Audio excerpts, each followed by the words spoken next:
कोई भी व्यक्ति, उसको पता है यदि मैं अपने बॉस को की चाटुकारिता करूंगा, अपने स्वामी की चाटुकारिता करूंगा, अपने मैनेजर की, अपने टीम लीडर की चाटुकारिता करूंगा, मेरे नंबर बढ़ेंगे, उसकी दृष्टि में मैं महान बनूंगा और वो मुझे कुछ अच्छा पद देगा, मेरी पदोन्नति करेगा, मेरा वेतन बढ़ाएगा।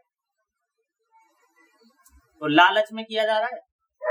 और यदि कोई कर्तव्य अनुसार करे, भले ही ये मुझे कुछ भी कहे, मैं सही बात को सही कहूंगा, गलत बात को गलत कहूंगा, धर्म अधर्म का निर्णय करके बात रखूंगा, भले ही मेरी पदोन्नति करे, मेरा वेतन बढ़ाए या ना बढ़ाए, मेरे को नौकरी से निकाल दे, जो सही बात है वो कहूंगा। कौन सा अच्छा है?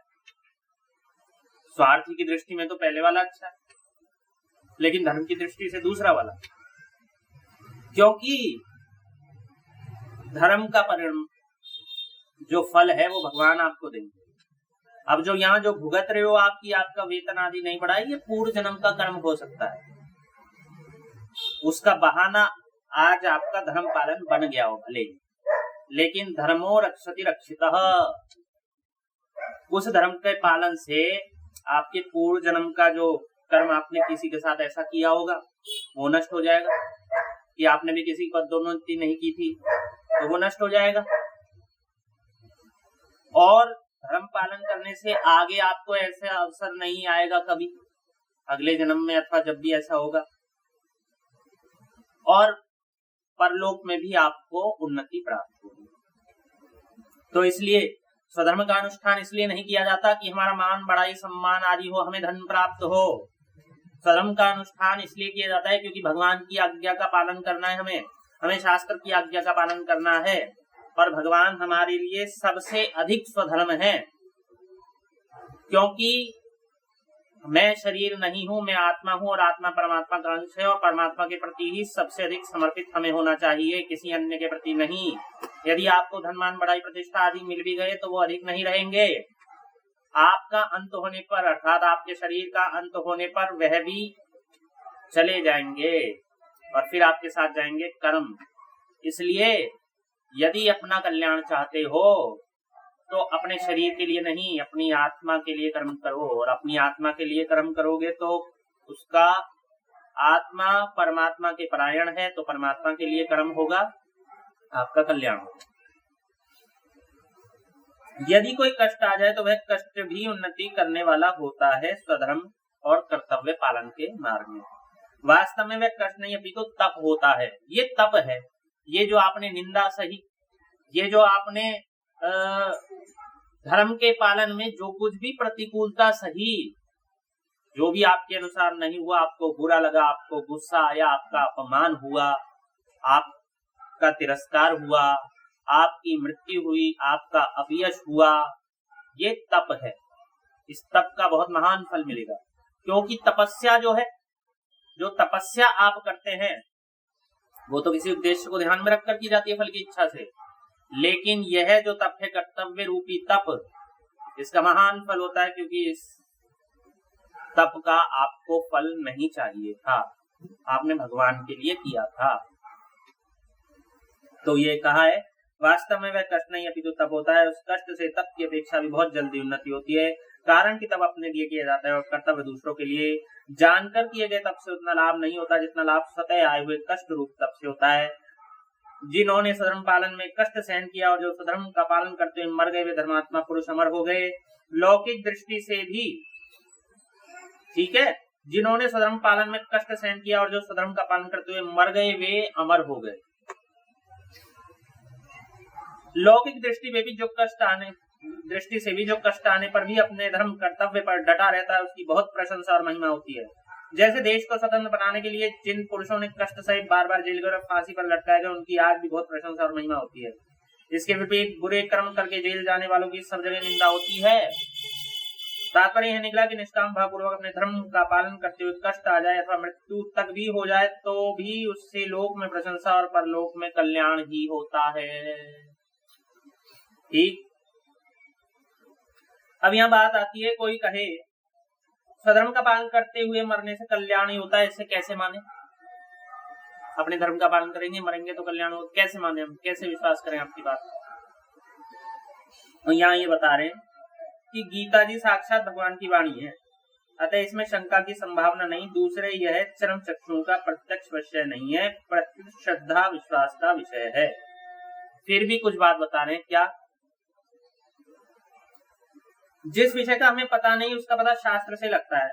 शास्त्र में आया कि जो धर्म की रक्षा करता है धर्म उसकी रक्षा करता है। मनुस्मृति में आया 8-15 अध्याय के 15वें श्लोक में।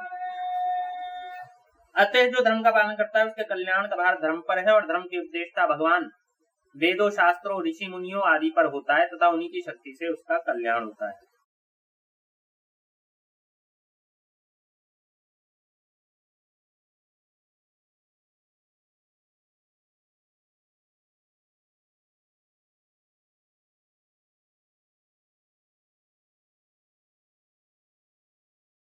जैसे हमारे शास्त्रों में आया कि पातिव्रत्य धर्म का पालन करने से स्त्री का कल्याण हो जाता है। अब वो पति कितना ही निकृष्ट हो, ऐसा भी कहा गया है ना, नीच हो भले ही पति, लेकिन उसकी सेवा करो तो कल्याण हो जाता है पतिव्रता का। तो वहां पातिव्रत धर्म की आज्ञा देने वाले भगवान, वेद, शास्त्र आदि की शक्ति से ही कल्याण होता है, पति की शक्ति से नहीं। पति में तो क्या शक्ति है, वो तो दुराचारी है। आप कह रहे हो दुराचारी का कल्याण होने से, दुराचारी का भी कल्याण पतिव्रता स्त्री कर देती है, क्योंकि भगवान की आज्ञा का पालन किया है, शास्त्र की आज्ञा का पालन किया है, वेद की आज्ञा का पालन किया है, ब्राह्मणों की, ऋषियों की, मुनियों की आज्ञा का आपने पालन किया है। इसलिए उन्हीं की शक्ति से आपका कल्याण हो जाएगा, पति का भी हो जाएगा। ऐसे ही धर्म का पालन करने के लिए भगवान वेदों, शास्त्रों, ऋषि मुनियों और संत महात्माओं की आज्ञा, इसलिए धर्म पालन करते मरने पर उनकी शक्ति से कल्याण हो जाता है, इसमें किंचित मात्र भी संदेह नहीं है। पुराणों और इतिहासों से भी सिद्ध होता है कि अपने धर्म का पालन करने वाले का कल्याण होता है। जैसे राजा हरिश्चंद्र ने अनेक कष्ट, निंदा, अपमान आदि के आने पर भी अपने सत्य धर्म को नहीं छोड़ा, अतः इसके प्रभाव से समस्त प्रजा को साथ लेकर परधाम गए, और आज भी इनकी बहुत प्रशंसा और महिमा है। डाली भी थी अभी कुछ दिन पहले राजा हरिश्चंद्र की कथा, आपको पता ही होगा। सत्य के कारण उन्होंने सब कुछ त्याग दिया। वर्तमान समय में पुनर्जन्म संबंधी अनेक घटनाएं देखने, सुनने और पढ़ने में आती हैं, जिनसे मृत्यु के पश्चात होने वाली सदगति, दुर्गति का पता चलता है। अब जब तक ये घटनाएं सोशल मीडिया नहीं थी, जब तक इन घटनाओं का पता नहीं लग पाता था, पता लगता भी था तो वो कहते थे अरे चल वैसे ही बोल रहा होगा, गप छोड़ रहे हो तुम तो ये बनी बनाई कहानियां हैं, तुम्हारी गढ़ी हुई कहानियां हैं। अब सोशल मीडिया आ गया, अब वो लोग मिल रहे हैं, उनका इंटरव्यू हो रहा है, तुम भी पूछ लो, जाके देख लो। अब वो सब कुछ बात सत्य सत्य बता रहे हैं, तो भैया अब भी तुम कह सकते हो उसमें नीच पुरुष का कोई कल्याण हो ही नहीं सकता, अश्रद्धावान का कल्याण नहीं होता, श्रद्धावान लभते ज्ञानम। अब तो सामने प्रत्यक्ष दिख रहा है। अभी एक घटना सुनाते हैं, कितनी घटनाएं आ गई ऐसी, कोई कमी नहीं है इन घटनाओं की। ऐसा भी हो गया है कि हिंदू परिवार का लड़का पुनर्जन्म होके ब्राह्मण मुसलमान परिवार में जन्म हो गया है, और ऐसा भी हो गया है कि मुसलमान परिवार का बच्चा ब्राह्मण किसी हिंदू परिवार में उसका जन्म हो गया है। ये सब पुनर्जन्म की घटनाएं हो चुकी हैं। आप ऑनलाइन YouTube पर अथवा किसी पर भी चलचित्र के माध्यम से देख सकते हैं। आप सच जैसी है। अभी एक ताजा घटना बताते हैं, हमें जो सुनने में आई। एक चैनल है, महाराज जी बता रहे थे, गोवर्धन में वो महाराज जी रहते हैं। कॉलोनी का नाम पूर्ण रूप से ध्यान,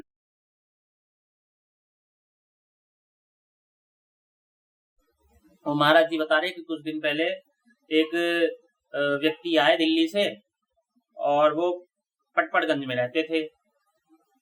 तो उनके साथ एक छोटी लड़की आई। हमने कहा आपकी लड़की है? तो बोले नहीं महाराज, बहुत बड़ी कहानी है। अच्छा बताओ क्या कहानी है? तो उन्होंने कहा 2012 में जब आम आदमी पार्टी बनी नहीं थी, तो हमारी एक लड़की थी, युवा लड़की थी, उसका नाम था अदिति वत्स। वो आम आदमी पार्टी का लेखा जोखा रखती थी, कई सारे कार्यों में सहयोग देती थी, और उस समय इनके साथ 4-5 ही लोग जुड़े हुए थे। तो वो लड़की बहुत अच्छी प्रवृत्ति की थी, उसका रहन सहन आचार व्यवहार बहुत अच्छा था और वो भक्षा भक्ष्य में बहुत विचार रखती थी। वो कुछ भी बाहर का नहीं खाती थी, कोई पैकेट देखती थी, अगर कुछ ऐसी चीज खाती थी तो पैकेट पर देख के खाती थी कि इस पर क्या लिखा है, ये पशु चर्बी से तो नहीं बना है। क्योंकि आजकल टॉफी, चॉकलेट है ना, जेली बेली, मैगी और कितना गिनाएं आपको, जितनी भी प्रकार की चॉकलेट हैं, टॉफियां हैं, बिस्कुट भी हैं, कई सारे, अधिकतर बिस्कुट, फैन पापे आदि, इन सब में कहीं ना कहीं अंडा, मांस, चर्बी, जिलेटिन आदि का प्रयोग, आइसक्रीम आदि हुई, इनमें सब में किया जाता है। तो वो देखकर खाती थी। अब मैं तो कहता हूँ इन्हें देखना ही नहीं चाहिए। राजीव दीक्षित जी ने भी कहा है, जो एक स्वदेशी प्रवक्ता हो गए हैं जिन्होंने इसमें खोज की है इन सब चीजों की और बहुत अध्ययन किया है, तो हम भी तब से मानते हैं। तो उन्होंने भी कहा है कि ये जिसका प्रचार होता है वो मत लो, जिसका नहीं होता वो लो। प्रचार तो कुछ भी कर सकते हैं, झूठ भी लिख सकते हैं उसमें कि ये होता है या नहीं होता। आप कहेंगे झूठ कैसे लिख देगा, नियमावली है तो सरकार की, सरकार उनको लाइसेंस रद्द कर देगी। सरकार ने कोई मानक तय किया हो कि भैया क्या मांसाहार है और क्या नहीं है। एक बार हमने आरटीआई डाली, आरटीआई डाल के पूछा हमने कि ऐसा कोई मानक निर्धारित है क्या खाने वाले प्रोडक्टों में, खाने वाले उत्पादों में, क्या मानक कि भैया किसी भी पशु का मांस जो होगा वो मांस में आएगा, खून जो होगा खून वो मांस में आएगा या नहीं आएगा, चर्बी मांस में आएगी या नहीं आएगी, जिलेटिन जो बालों से, खालों से, चर्बी से, बोन मैरो से मिलकर बनती है वो मांस में आएगी या नहीं आएगी, रक्त आएगा या नहीं आएगा। उन्होंने कहा ऐसी कोई भी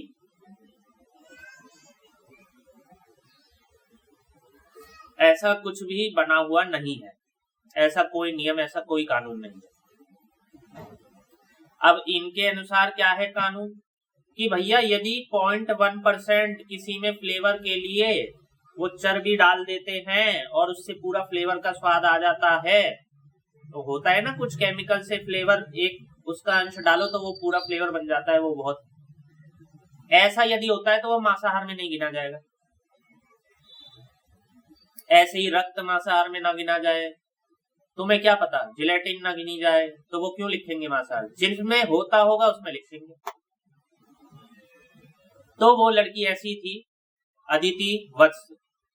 और एक बार क्या हुआ, उसने गलती से टॉफी खा ली, बाद में उसे पता चला कि इस टॉफी में तो ऐसे ऐसे मांस आदि था, तो वो ग्लानि में पड़ गई, बहुत चिंता हुई, बहुत दुखी हुई और उसने ऐसा किया, वो कमजोर होती चली गई, बीमार होती चली गई और वो सोची कि अब तो मेरा शरीर बेकार हो गया, प्राण त्यागना ही ठीक है। ऐसा सोचते सोचते वो बहुत दुखी हो गई और वो अंततोगत्वा मृत्यु को प्राप्त हो गई। 25-26 वर्ष की लड़की थी बस। उसके माता पिता जो थे वत्स परिवार के, उन्होंने कहा कि हमारी लड़की फिर हमें स्वप्न आया और भगवान ने आज्ञा दी, या पता नहीं किसने आज्ञा दी कि तुम गोवर्धन में जाके रहो।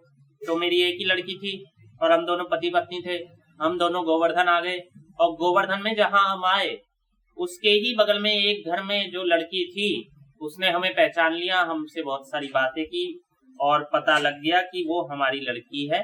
ऐसी कुछ घटनाएं बताई उसने और उसका जन्म क्षत्रिय परिवार में गोवर्धन में हुआ, परिक्रमा मार्ग में। तो ये पुनर्जन्म की घटना।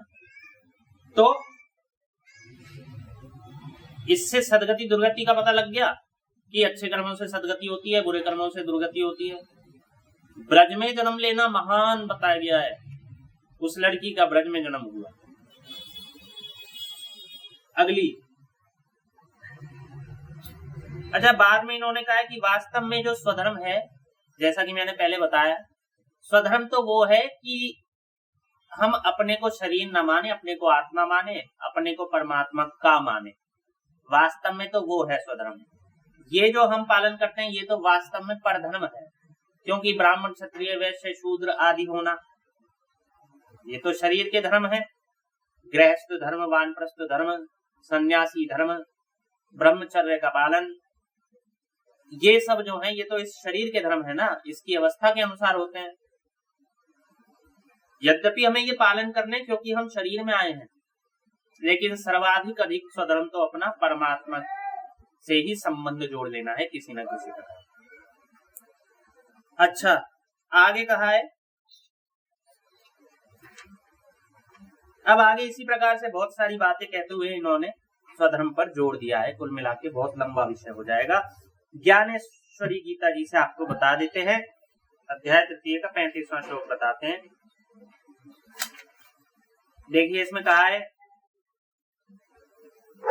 श्रेयान् स्वधर्मो विगुणः परधर्मात् स्वनुष्ठितात् स्वधर्मे निधनं श्रेयः परधर्मो भयावहः। अपना स्वधर्म चाहे कितना ही कठिन क्यों ना जान पड़े, परंतु फिर भी उसका आचरण करने में ही कल्याण है। दूसरे का आचार चाहे देखने में कितना ही अच्छा क्यों ना जान पड़े, तो भी हमें केवल अपना ही आचार स्थिर रखना चाहिए। मान लो कि किसी शूद्र के यहाँ सब प्रकार के अच्छे अच्छे पकवान तैयार हुए, अब चाहे कोई ब्राह्मण कितना ही दुर्बल क्यों ना हो, फिर भी तुम्हें बतलाओ कि क्या उस ब्राह्मण को कभी वे पकवान खाने चाहिए? इस प्रकार अनुचित कृत्य क्यों किया जाए? और यदि कभी इस प्रकार की इच्छा हो भी जाए तो भी क्या उस अग्राह्य वस्तु को अंगीकार करना चाहिए? हे अर्जुन, तुम इन सब बातों का अच्छी प्रकार विचार करो। दूसरे का सुंदर पकवान, तो अब यहाँ तो भैया ये बात आ गई, भैया छूआछूत मचा। देखो ये छुआछूत आपको ब्राह्मण से भी माननी है, ये वो छुआछूत है, ब्राह्मण से भी माननी है। ये हाइजीन है वास्तव में, स्वच्छता अस्वच्छता। कोई ब्राह्मण है उससे छुआछूत कैसे माननी? आप लघु शंका करते हैं, शास्त्र में निर्देश है लघु शंका करने के पश्चात इतने ऐसे ऐसे अच्छे प्रकार हाथ धो, भली प्रकार हाथ धो। हाथ धोने के पश्चात 4 कुल्ला करो, 4 कुल्ला के पश्चात फिर इंद्रिय स्पर्श करो, मुख का स्पर्श करो, नाक का स्पर्श करो, आंखों का स्पर्श करो, कर्ण का स्पर्श करो, छाती का स्पर्श करो, कंधों का, बाजुओं का स्पर्श करो, छींटा धो, पैर धो, फिर आके आचमन करो। इतना करो तब शुद्ध होते हो। आप तो कर रहे हो इतना, दूसरा तो बस क्या करता है, लघु शंका करी, कई तो हाथ भी नहीं देते, कईयों ने मात्र पानी से हाथ धोए, आके बैठ गए, बस छुट्टी। अब वो आपको स्पर्श करेगा और आप करते हो भगवान की सेवा, तो क्या होगा? भगवान की सेवा में दोष आएगा। इसलिए स्वधर्म का पालन। हे अर्जुन, तुम इन सब बातों का बहुत अच्छी प्रकार विचार करो। दूसरे के सुंदर पक्का भवन देखकर अपनी बनाई हुई फूस की झोपड़ी क्यों गिराई जाए? पर ऐसे प्रश्न बहुत हो चुके। अपनी स्त्री यदि कुरूपा भी हो तो भी जिस प्रकार उसी की संगति अपने लिए कल्याणकारी होती है, उसी प्रकार स्वधर्म चाहे कितना ही संकट में क्यों ना हो और उसका आचरण करना कितना ही कठिन क्यों ना हो, तो भी वह हमें परलोक में सुख देने वाला ही होता है। चीनी और दूध की मिठास तो प्रसिद्ध ही है। स्त्री का इन्होंने उदाहरण दिया, अपनी स्त्री से के साथ रहना ही तो, अपनी स्त्री के साथ ही संबंध बनाना यही तो धर्म है। दूसरे की स्त्री के साथ कैसे बना लोगे आप संबंध? वो धर्म नहीं, वो परधर्म होगा, वो दूसरे का धर्म है, वो पाप है। चीनी और दूध की मिठास, परंतु जिसमें कृमि रोग हो, जिसे, उसके लिए इनका सेवन हानिकारक ही होता है। अब जिसे कृमि रोग हो वह इनका सेवन ही क्यों करे? इतना होने पर भी यदि वह रोगी दूध और चीनी का सेवन करेगा तो उसकी सुख की इच्छा भी कभी पूरी नहीं होगी, क्योंकि अंत में वह उसके लिए कुपथ ही सिद्ध होगा। इसलिए हम चाहते हो कि हमारा कल्याण हो, तो हमें ऐसे कर्मों का कभी आचरण नहीं करना चाहिए जो दूसरों के लिए भले ही उचित हो, पर स्वयं हमारे लिए जो अनुचित हो। यदि स्वधर्म का आचरण करने में प्राण भी चले जाए तो वह भी अच्छा है, क्योंकि वह दोनों ही लोकों में सदा श्रेष्ठ ही सिद्ध होगा। यही सब बातें देवेश्वर श्री कृष्ण ने कहीं है। तो भैया ये था, शुगर है और चीनी खाना चाहते हो तो कल्याण होगा? नहीं होगा। तो यही स्थिति है स्वधर्म और परधर्म की। तो बंधुओं, ये इसलिए अलग से एक चलचित्र मात्र एक श्लोक के लिए बनाना पड़ा, जो कि कम पड़ गया, क्योंकि आप लोग बोर हो जाएंगे उदाहरण देते देते। इतने अनंत उदाहरण दे सकते हैं विद्वान इसके कि आप कहेंगे कि पूरा जीवन यही करते रहेंगे, इसी को सुनते रहे। समझ गए, हम समझ गए। स्वधर्म क्या है, परधर्म क्या है, हम समझ। तो बंधुओं इसका पालन करें, और इस्कॉन का भी आप समझ गए होंगे, अपने धर्म का पालन करें। धन्यवाद। जय श्री हरि।